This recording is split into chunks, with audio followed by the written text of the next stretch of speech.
So hi, tuturuan ko kayo paano magluto ng maghugas ng Tupperware. Sorry. Ayan, ito Tupperware, ito mantika. Lalagyan ko ng mantika ito. Tuturuan ko kayo paano maghugas ng mas mabilis na ng Tupperware. Tapos, yan, shake ko yung mantika na may konting tubig dito sa Tupperware para makita niyo kumalat na yung mantika niya. Ayan. Tapos, para mas mapabilis yung paghugas natin ng Tupperware, lalagyan natin ng sabon na may tubig, itong Tupperware. Tapos, lalagyan natin ng tubig. Ayan. Tapos, shake lang. Yan. Tapos, yan.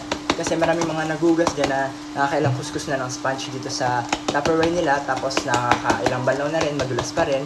So, yung ginagawa, sinisira na lang yung Tupperware para hindi na makapaghugas ng Tupperware. Tapos, pag tinanong ng magulang nila, nanay, tatay nila, ate nila, o sino man kasama nila sa bahay nila, kung nasaan yung Tupperware, sasabihin nila sa basura na. Bakit? Kasi nasira na. So, ngayon, binalawan ko lang siya saglit. Tapos, maglalagay na ako ng sabon sa sponge, konti lang yun, di ba?